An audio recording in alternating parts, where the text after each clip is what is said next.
Hello friends, welcome back to my channel. আমার একটি নতুন ব্লগে তোমাদের সবাইকে স্বাগত।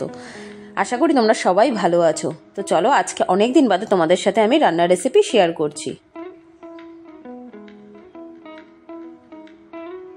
তো আজকে আমি বানাবো মূলোর একটি রেসিপি। তো চলো দেখে নেওয়া যাক। এখানে দেখতেই পাচ্ছ মূলোগুলোকে আমি ছোট ছোট টুকরো করে কেটে নিয়েছি।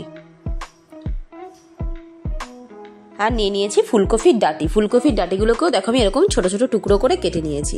এবার আমি এগুলোকে সিদ্ধ করে নেব। তো দেখো এগুলোকে সিদ্ধ করে নেওয়ার পর এরকম হয়েছে। তো এবার ঠান্ডা করে আমি এটাকে একটা পেস্ট করব। পেস্ট করার জন্য আমি এখানে মিক্সিং জার নিয়ে নিলাম। জারের মধ্যে আমি এগুলোকে দিয়ে দেবো। কোনো রকম জল ব্যবহার করব না। আর দিয়ে দিলাম এখানে 3টে কাঁচা লঙ্কা। এখানে তোমরা তোমাদের স্বাদ মতো ঝাল দিতে পারো, তবে একটু ঝাল ঝাল হলেই ভালো লাগে। তো দেখো পেস্ট করে নিলাম এইভাবে আমি। এরপর আমি কড়াইতে তেল গরম করে নেব। তেল গরম হয়ে গেলে আমি এর মধ্যে বড়িগুলোকে লাল করে ভেজে নেব একটু। এই রেসিপিটা করতে খুব অল্প সময় লাগে আর খেতেও হয় দারুণ। তো দেখো বড়িগুলোকে আমি লাল করে ভেজে তুলে নিলাম।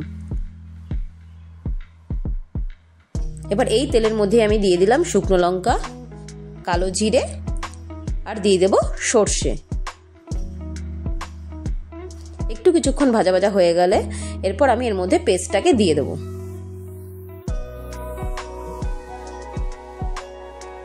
এরপর এর মধ্যে আমি দিয়ে দিলাম স্বাদ মতো নুন, দিয়ে দেব হলুদ গুঁড়ো,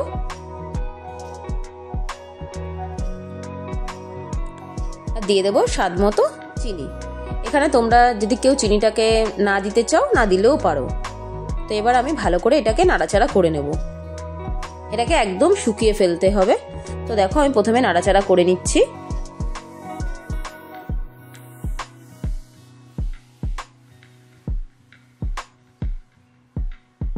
দেখো এখনো এর মধ্যে জল জল ভাব রয়েছে। তো এরকম ভাবে নাড়তে হবে কন্টিনিউ। কিছুক্ষণ বাদে আমি এর মধ্যে বড়িগুলোকে গুঁড়ো করে এর মধ্যে দিয়ে দেবো। বড়িগুলোকে দিয়ে আমি আবার নাড়াচাড়া করে নেব।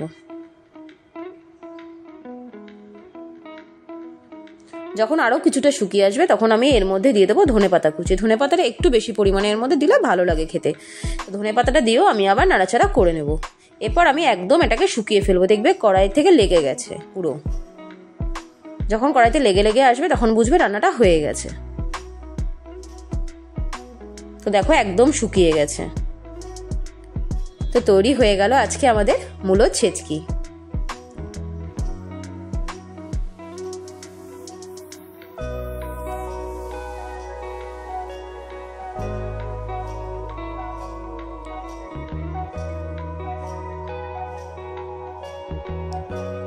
দেখো এবার আমি একটা বাটিতে তুলে নিলাম।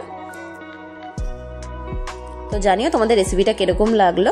নেক্সট ব্লগে আবার দেখা হবে। আর প্লিজ চ্যানেলটাকে সাবস্ক্রাইব করে পাশে থেকো। Thank you.